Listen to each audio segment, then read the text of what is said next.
월드클래스 공격수로서의 손흥민의 면모가 이번 경기에서 다시 한번 빛을 발했습니다. 국가대표팀의 내부 분열이 커지는 상황 속에서 한국은 오늘 21일 태국과의 월드컵 2차 예선전을 치렀습니다. 태국은 비록 상대적으로 약팀으로 평가되지만 이번 경기는 내부 분열된 선수들과 특히 그 중심에 있는 이강인의 출전 여부에 대한 주목을 받았습니다. 결국 이강인은 벤치 명단에 남고 손흥민은 선발로 출전하였으며 소위 물병 3인방 중 2명이 필드에 나섰습니다.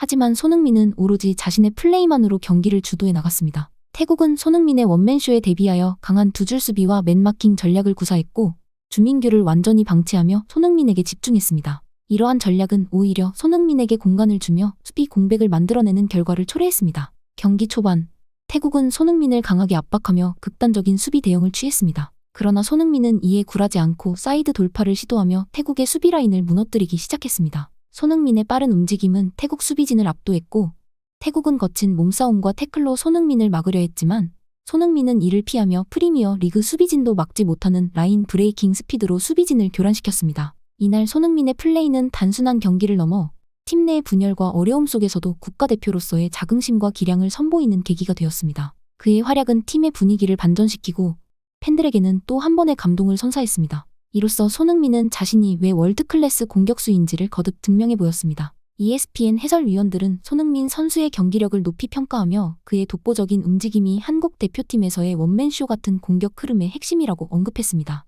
그들은 손흥민이 다른 선수들과의 호흡이 어려운 상황에서도 눈에 띄는 성과를 보여주고 있다고 말했는데 이는 태국팀이 손흥민을 막기 위해 90분 내내 모든 전략을 쏟아부었음에도 불구하고 결국 손흥민의 체력적 우위와 뒷공간을 활용하는 능력 때문에 수비 공백이 생겨날 수밖에 없었다고 설명했습니다. 한편 경기 초반 태국은 한국을 강하게 압박하며 사이드로 파고들기 시작했고 한국은 이에 다소 불안한 모습을 보였습니다. 그러나 김민재 선수의 굳건한 수비로 몇 차례 위기를 넘겼고 태국은 미드필더 라인을 비워두고 공격 진영에 다수의 공격수를 투입하며 프리킥과 코너킥 기회를 만들어내기 시작했습니다. 이 기간 동안 태국은 3회 이상의 코너킥 기회를 만들어냈지만 한국은 이를 역습으로 전환하며 경기의 주도권을 잡아나갔습니다. 특히 한국은 전반 15분부터 점유율을 완전히 역전시키며 태국의 수비 진영을 지속적으로 압박했고 이재성의 발리슛 기회로까지 이어졌습니다. 손흥민이 2명 이상의 수비를 맡고 있는 동안 한국의 공격진은 반대편에서 비교적 수월하게 공격을 전개했으며 전반 18분부터는 포메이션을 끌어올려 태국을 짓누르는 전략을 취했습니다.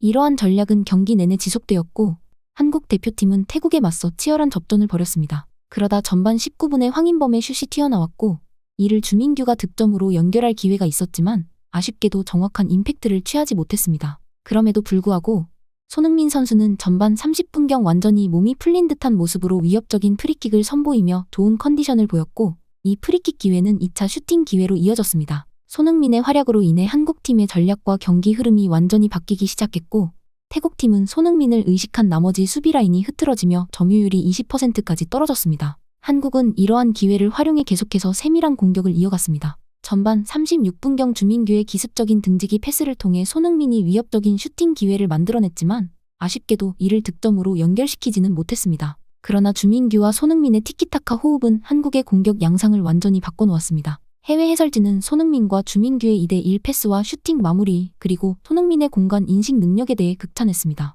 전반 41분에는 드디어 손세이셔널 손흥민의 선제골이 터졌습니다. 손흥민은 사이드를 무너뜨리며 기습적인 라인 브레이킹으로 선제골에 성공했고 이 컷백 슈팅은 그 자체로 월드클래스임을 증명했습니다. 손흥민은 이 골로 A매치 45골을 달성하며 한국의 전설적인 공격수로서의 기록을 갱신했습니다. 세계 최고의 골 결정력을 가진 스트라이커답게 완전한 노마크 상황에서 손흥민을 막을 수는 없었습니다. 이러한 손흥민의 활약은 한국팀에 큰 영향을 미치며 경기 전반에 걸쳐 태국을 강력하게 압박했습니다. 1대0으로 마음이 편한 스코어를 가지고 후반전에 접어든 한국은 바로 프리킥 기회를 얻어내며 점유율을 70% 이상으로 끌어올렸고 태국을 완전히 압도하기 시작했습니다. 손흥민뿐만 아니라 주민규 선수도 살아난 움직임을 보이며 한국은 여유로운 경기 운영을 보여줬습니다. 특히 손흥민 선수는 사이드와 원톱의 위치를 유연하게 바꿔가며 태국 수비진을 혼란스럽게 했고 수비 진영을 두 줄에서 손흥민을 집중적으로 막는 밀집 수비로 바꾸었습니다. 이러한 변화는 사이드의 수비 공백을 만들었고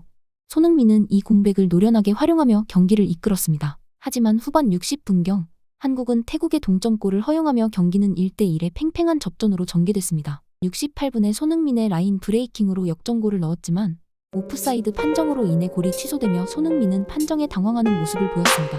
계속해서 좋은 움직임을 보인 손흥민은 고군분투하며 사이드 브레이킹 공격을 지속했지만 결국 경기는 아쉬운 1대1 무승부로 끝났습니다. ESPN 해설위원들은 손흥민의 움직임이 바로 그가 클래스인 이유라며 그에 대한 극찬을 아끼지 않았습니다. 손흥민의 경기력은 한국 대표팀의 중요한 부분으로 자리 잡고 있으며 그의 기술과 체력은 상대팀이 쉽게 대응하기 어려운 요소로 평가했습니다.